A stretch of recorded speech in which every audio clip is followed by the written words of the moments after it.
We got a ton of news about the fourth stimulus check, Social Security benefits, SSI, SSDI, and of course the fourth stimulus payment that President Biden should be sending out in 2023. A lot of people are saying it's not going to be sent out, but I have sources telling me that they will be sending out stimulus checks in 2023 because anything is possible. We know this for sure because President Biden's done in the past, Democrats have done in the past, and Republicans have also sent out stimulus payments in the past. I think President Biden will do more for the American people. Hopefully, he will. By the way, if you guys are in need of a $60 free Amazon gift card, then watch this video and enter the code at the end of this video because I'll be giving away the code for you to redeem a free $60 Amazon gift card. It's a free Amazon gift card, folks, and you want to be sure to redeem it because it's a free $60 Amazon gift card. Right now, the year is not over yet, and that means President Biden is taking action to pass this bill. There are clear bright spots in the economy for hope in 2023. Hiring remains surprisingly resilient, and the economy added a robust 263,000 jobs already. A lot of jobs being created, and that means more stimulus. Now, this is just above the half-century low that was tied early this year, although major tech and media companies, including Amazon and Twitter, have laid off thousands of workers. Initial jobless claims remain low, and new numbers published this week show for the first time that applications for unemployment benefits edged up at 225,000. That's still low historically and almost exactly where jobless claims were a year ago. Economists have told CNN that there's a reason to be optimistic about the economy, and that it could skirt into recession. Without mass layoffs, it's unlikely consumers will stop spending and the economy suffer a downturn. The cost of living is just still way too high. We all agree on that, everybody. You guys agree with that the cost of living is too high? If you do, tell me in the comments because the rate of inflation appears to have peaked. Consumer prices soared by 7% over a year in November. At almost any other point in the past 40 years, that would be very high. But this marked the fifth straight month of improvement and a significant cool down from 9% in June. It's also the lowest annual inflation rate in nearly a year. After spiking $5 a gallon for the first time ever in June, gas prices have plunged again, and the national average for regular gas recently declined to $3.10 a gallon. That's an 18-month low. By the way, how you guys doing on gas? Do you think President Biden should do better on this and lower the gas prices? Is it still too expensive for you guys? Tell me in the comments. And continue watching because gas prices are expected to climb again this spring and summer. For now at least, experts are now forecasting a return to $5 a gallon. For much of the past year, wages have been hot inflation, but that means stimulus checks should be sent out faster, right? The Fed's warning of inflation, and it's the reason the risk of a recession is significant. Central bank is effectively slamming the brakes on the economy. The spike in borrowing costs has already set off a deep slump in the housing market, and the fears that the Fed will eventually overdo it, raising interest rates so high and keeping them there for so long that it causes a recession. Fed officials have been signaled that they could be ready to pause their inflation-fighting payments and campaign in the late winter or early in the spring. Jerome Powell has made it clear that the Fed isn't even anywhere near ready to hit the economy. So, South Carolina taxpayers are set to receive a rebate worth $800 very soon. And all taxpayers who file their tax forms by the October 17th deadline are eligible and should be able to get the stimulus in the next couple of days. She told the Wall Street Journal, "I respect Kirsten Sinema and what her concerns may be, but I think basically our financial situation is getting worse and not better. So we better have a better way of looking at it. So that there are many ways to pay for such ideas that do not include tax rate increases that could hurt small businesses and our economic competitiveness while we continue to emerge from a crisis and economic downturn." Senator Kirsten Sinema's opposition to tax rates have already prompted Democrats to scramble for new ways to finance their plans, and also to expand healthcare, childcare, and education. So far, Manchin has said he backs hiking the corporate tax rate to 25% as part of a future spending bill.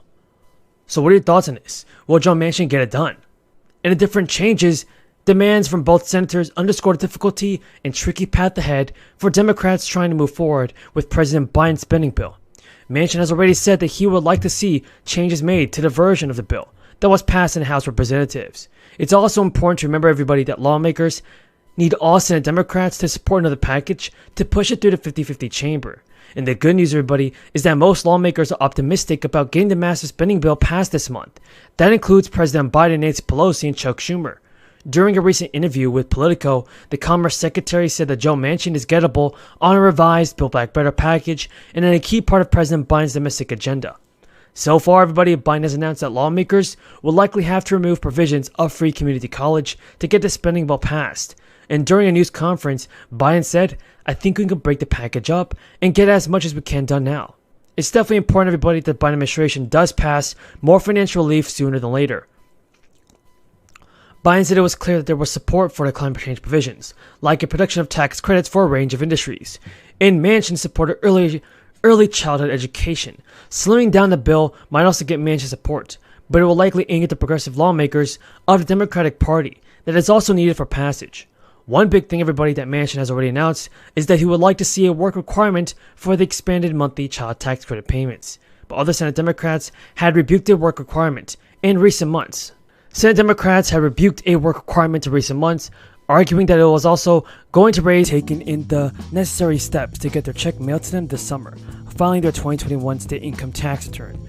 Any full-time resident who hasn't been filed can still claim and ensure they get a check by filling out a submitting form by May 31st. However, a lot of residents, including many veterans and seniors, do not regularly file state income tax returns, and they have questions regarding their eligibility. Folks, the answer is yes. You are still eligible to receive the $400 check for single filers and $800 for joint filers if you are a full-time resident. According to Colorado Governor Jared Polis, there are additional benefits to filing state and federal income tax returns, even if the taxpayer owes little to nothing. He said filing a return ensures that any excess withholding tax is refunded, and they may also be eligible for valuable refundable state and federal credits, like the Earned Income Credit and the Child Tax Credit. This is the same requirement for people in Colorado who claim and receive payments for the 6-tier flat sales tax refund mechanism that would normally refund the money at filing time next year. All eyes are on Joe Manchin as he moves forward with negotiations on President Biden's Build Back Better bill. Reporters have asked Senator Manchin and GOP senators about the claim in a new book that Manchin said he will be willing to switch to the Republican Party if Senate Republican John Thune were the Senate GOP leader instead of Mitch McConnell.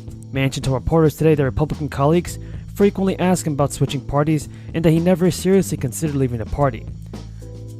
The banter between Manchin and his Republican colleagues is reinforcing doubts that he will not sign on any point this year to a partisan reconciliation package to enact major elements of Biden's domestic agenda, with 50 Democrat votes and no GOP votes.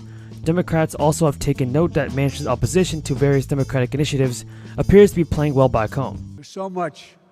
We've done a lot, but there's so much more to do. So basic thing is, first of all, thank you for your support. Thank you. You're the reason I'm standing here today as president. I've never forgotten not only what you've done for me, but what you've done for America. I've said this before, I repeat it again. When I spoke to you about a year ago, you literally built this country. Every investment banker in America could go on strike. Not a whole hell of a lot would happen. But guess what? If you all went on strike nationwide, the country'd shut down. Shut down.